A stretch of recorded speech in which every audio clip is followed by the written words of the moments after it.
Hi, my name's Anne Marie McElroan. Welcome to Living from the Inside Out, Life in the Spiritual Lane.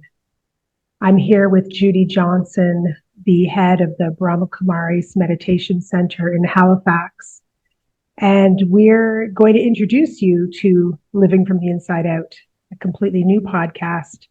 And Judy, tell us what it's about. What's going to be the focus of this podcast?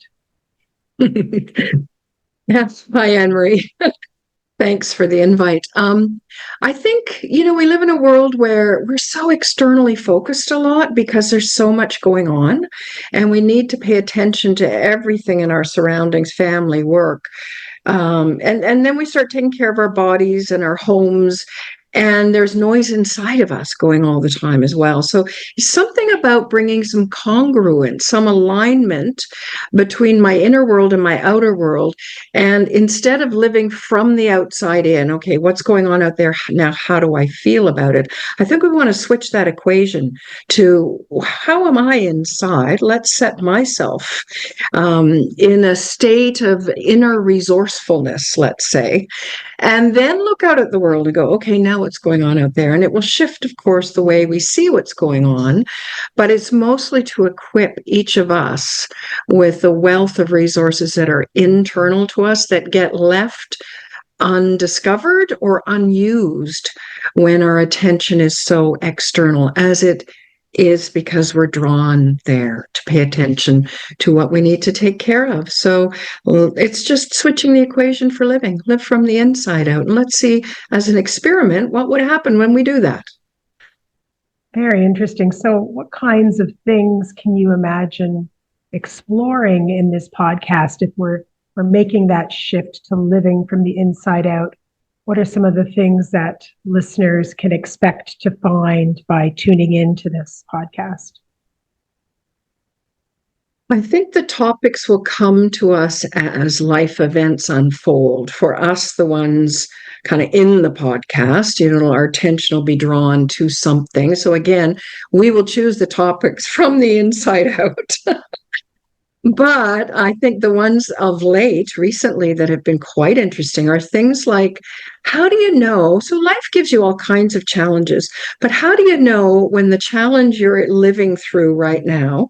I mean, we don't have many options sometimes, but how do you know when it's like a good hard? Something you're living through right now is actually good hard, and that you're developing a new level of skill or capacity that you actually want and you need. And when is it actually bad hard? Like, I don't know that I need to keep living through this.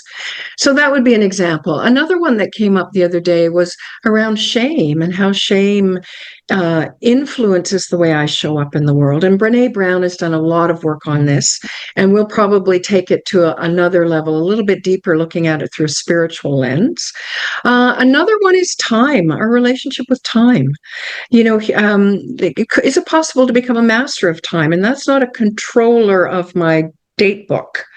It's more an internal experience of I expand time. In Einstein's relativity mindset, I can create as much time or as little time because it's very relative to my experience of it. So how does my pacing, how does my own inner mindset influence my relationship with time? That's another one. Another one, I could go on. Another one is around death. A lot of us are facing death with our elderly parents. I mean, there's so much death in the world right now.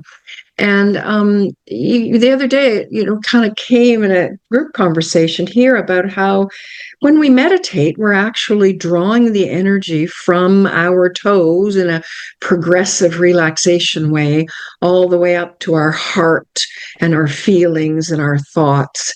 And then we're kind of just letting that sit for a bit and detaching from it. It's very much like the death experience. So yeah, death from the inside out rather than the outside in kind of. So I think there's unlimited number of topics we could explore from the inside out.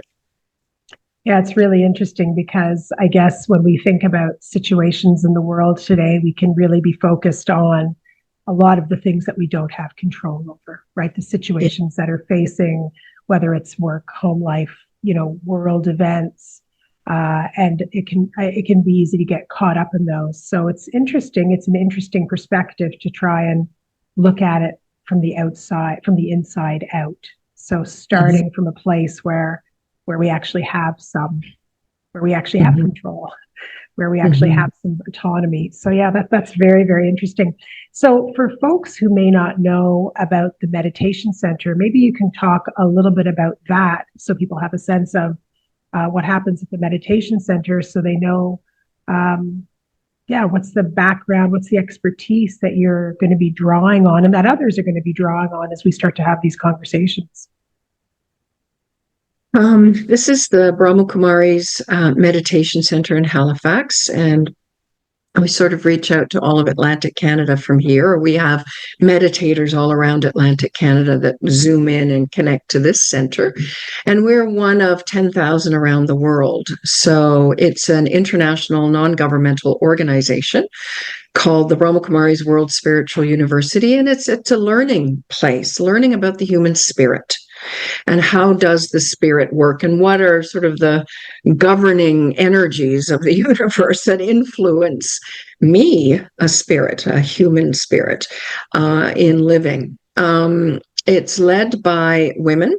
So originated in India, 1936, was established as an NGO, and in trusteeship, the bylaws were written that only ever would women lead this organization. So it's the largest women-led spiritual organization in the world. And it does everything free, because the really simple premise is you are inherently a human spirit. You are a being, a spiritual being living in a physical body, and any of the resources of peace, of power, of love, of anything that we might consider spiritual is yours already. So how could somebody charge you for that? In fact, it is just yours. So it's a beautiful, beautiful organization. And here, we have about 20, 25 regular students, and we have countless numbers who come to take the meditation course and take just a little bit of something, a life tool that they can take away and keep using in their life. So we're very dedicated to just not even spreading the word. I think I would call us more accurately a social movement. We're basically interested in creating a better world, and that happens from the inside out, one thought at a time, one person at a time. Critical mass is not very much. It's not 50%, but we're building critical mass. And I think I used to be an activist, and I used to fight things at street level.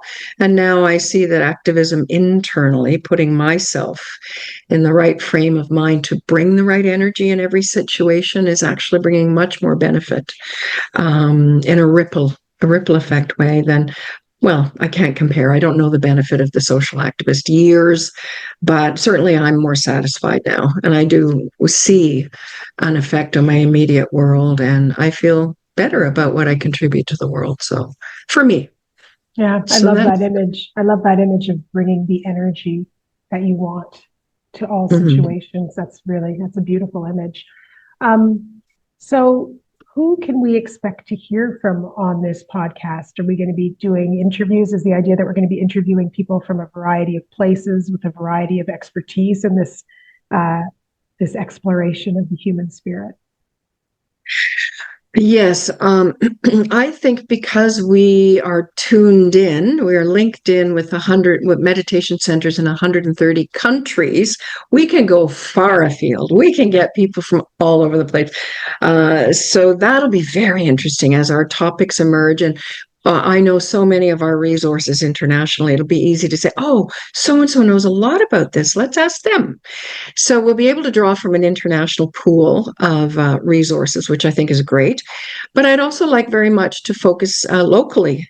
We've got some beautiful resources here inside the meditation center here. And in our local community, we've got people who are not with the meditation center, but that are very connected to themes that matter to us. So we can learn a little bit more about those themes through a spiritual lens, because the questions we'll ask, of course, because we are who we are, will take us into maybe another dimension of a topic that we might otherwise know quite a bit about, but a new angle. Yeah, right. So we'll be focusing on the spiritual angle, the spiritual questions, Yeah. which will make it a bit different than Yeah. perhaps other podcasts that are looking at issues of the day from, say, a political viewpoint or maybe even a social justice viewpoint. But this is going to be a spiritual viewpoint. Yeah. Yeah, So that's the beautiful. essence. And let That's me great. ask you, because you'll be asking a lot of the questions and you're a wonderful question asker. So tell me a bit about you. Well, I guess I've been part of the meditation center for I think at least 14 years now, because when I started, my children were young; they were babies, and and I've just derived great benefit from it. It's really changed the way I look at things. I started off as a journalist years ago and have continued in a communications field since then. So interviewing people has always been one of the best ways for me to learn. And so the opportunity to interview people and to hear about their spiritual take on a variety of issues is going to be a very rich experience for me. And it's also a great way to share that information with others, which is such a beautiful part of this meditation center, just a very natural sharing, a natural generosity that I think spreads great vibrations to everyone who comes in contact with it. So I think that taking to the airwaves is a great way to continue that spirit of generosity and to have an opportunity to really explore a wide variety of topics and to meet a lot of really interesting people who are doing exactly what you said at the beginning, and that's living from the inside out. And to really hear from them in a very practical way, what are the benefits? What changes have they seen? What challenges and obstacles have they come across along the way? Because the spiritual path is not an esoteric thing. It is a highly practical experience. And it's one of the things I've really enjoyed about being connected with the meditation center is that the information that we share is extremely practical. It is of use in my day-to-day life every day. So I'm really excited about it. Thank you. I'm excited about it too. It feels like a wonderful new project we're embarking on, a wonderful new chapter. So thank you for being the interviewer and exploring with me. Yeah, my pleasure. Completely. Judy, do we know where this is going to go at this point? Do we know if is it going to be on Spotify? We're going to figure that out today. All right. So those Well, hearing this will know where to find us. that's right, because we'll share it with them. So stay tuned. This is part 1, Living from the Inside Out. Can't wait to see where we go next. Thank you. Thank you.